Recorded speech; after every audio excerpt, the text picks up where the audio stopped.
बच्चों, let's read the question. The question says, write difference between reversible and irreversible process with one example of each. Okay?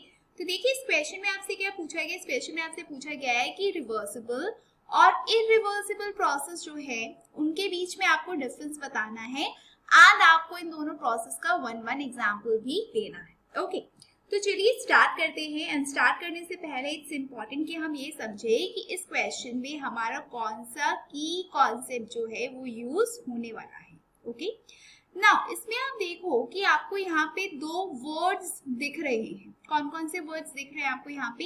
एक तो आपको यहाँ पे दिख रहा है reversible.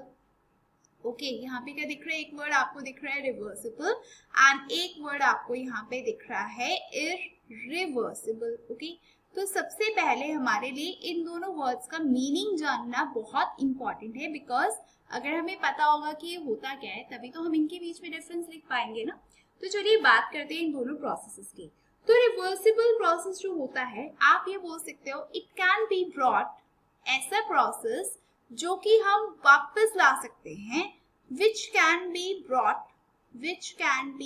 Brought to initial process. ठीक है, मतलब इनिशियली जहां से स्टार्ट हुआ था अगर आप दोबारा से उस प्रोसेस को वहां पे लेके आ सकते हो तो उसे आप क्या कहोगे? वो क्या है आपका? That is your reversible process. Okay, and ऐसा प्रोसेस विच कैनॉट, जिस प्रोसेस को आप which cannot be brought back to initial process. ठीक है, मतलब ऐसा प्रोसेस जिसको आप वापस से इनिशियल प्रोसेस में नहीं ला सकते हो, ऐसी प्रोसेस को हम क्या कहते हैं? ऐसी प्रोसेस को हम कहते हैं इररिवर्सिबल प्रोसेस. ओके, तो चलिए यहाँ पे हमने समझ लिया दोनों वर्ड का मीनिंग. अब जब हमें इनका मीनिंग समझ में आ गया तो अब इन दोनों के बीच में डिफरेंस लिखना हमारे लिए इजी हो जाएगा. ओके, तो हम एक काम करते हैं, इसको टैबुलर फॉर्म में इनके डिफरेंसेस हम देखते हैं. एक तरफ हम लिख लेते हैं रिवर्सिबल प्रोसेस के बारे में. ओके, एक तरफ हम लिख लेते हैं अबाउट इररिवर्सिबल प्रोसेस के बारे में. Okay, right. Now yes, irreversible process. Okay, now अब वन बाय वन करके हम देखते हैं इनके डिफरेंसेस. अब देखो जो वेरी फर्स्ट डिफरेंस है वो तो सिंपल हो गया कि जो आपका रिवर्सिबल प्रोसेस है, it can be retraced in a reverse direction. ठीक है, it can be retraced in a reverse direction. Okay, तो ये एक ऐसा प्रोसेस है जिसको आप रिवर्स डायरेक्शन में जो है आप इसको रिट्रेस कर सकते हो. बिकॉज रिवर्स डायरेक्शन में रिट्रेस करने का मतलब क्या है कि आप दोबारा से इनिशियल प्रोसेस को जो है आप अगेन उसको गेन कर पा रहे हो. ओके, नाउ अब अगर यहाँ पे हम बात कर रहे हैं इररिवर्सिबल प्रोसेस की तो सिंपल हो जाएगा. क्या हो जाएगा? Simply it cannot be retraced in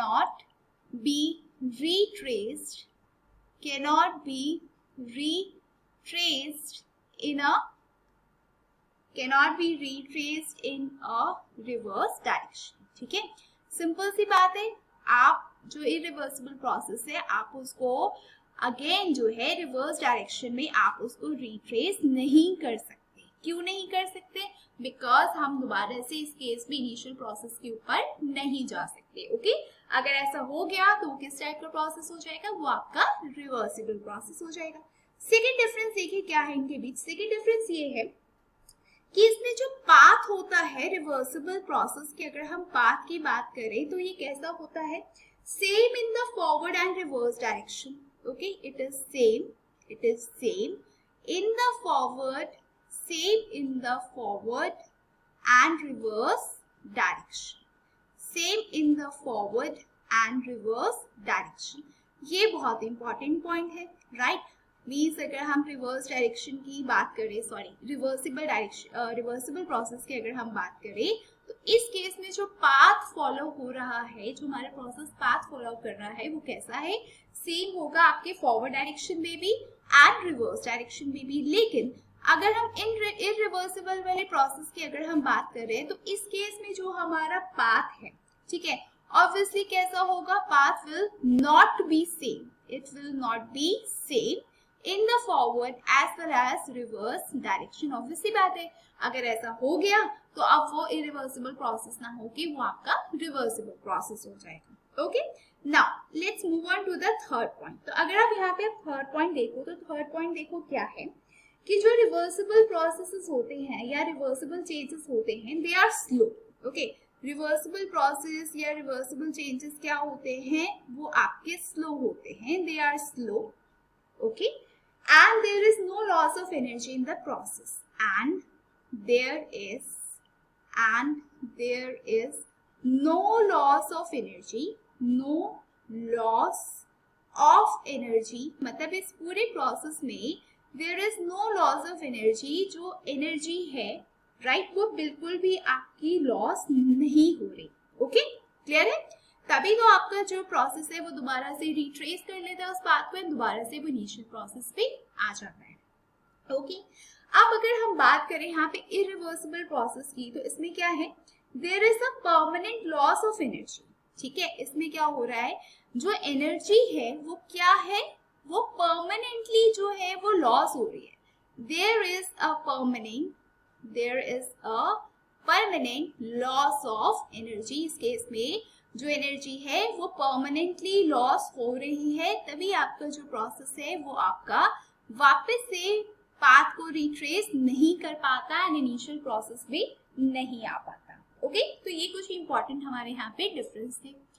अब इसमें हमें इन दोनों के एग्जाम्पल्स भी देने हैं. तो इसके अगर एग्जाम्पल्स की बात करें तो देखो, अगर हम सबसे पहले यहाँ पे रिवर्सिबल प्रोसेस के एग्जाम्पल की बात करें तो ये क्या हो सकता है आपका, आप बोल सकते हो expansion and compression of spring. Expansion and compression of spring. Okay, आपका जो स्प्रिंग है अगर वो एक्सपैंड हो रहा है या फिर वो क्या हो रहा है, आपका कंप्रेस हो रहा है, तो ये दोनों जो है ये किसकी एग्जाम्पल हो गए, ये हो गई आपके रिवर्सिबल प्रोसेस की एग्जाम्पल. ओके, एंड अगर आप यहाँ पे इरिवर्सिबल प्रोसेस की अगर आप यहाँ पे बात करो एंड इसकी एग्जाम्पल की बात करो तो आप सिंपली बोल सकते हो कि सपोज करो आपने एक हॉट कप ऑफ टी लिया. ठीक है, आपने एक हॉट कप ऑफ क्या लिया, टी ली, चाय का एक कप लिया आपने, राइट, एंड उसको अपने आप से ही क्या कर दिया, अपने आप से ही उसको ठंडा होने के लिए रख दिया and left on it's own to cool down. Okay, मतलब आपने चाय का एक कप लिया, मतलब ऑब्वियसली उसमें चाय होनी चाहिए. ओके, एंड आपने उसको अपने आप से ठंडा होने के लिए रख दिया. तो आप देखोगे ये जो प्रोसेस है ये कैसा है, ये आपका इरिवर्सिबल प्रोसेस है. ओके, सो बेसिकली ये था आपके इस क्वेश्चन का entire answer. I hope you all have understood the question well. All the very best and thank you.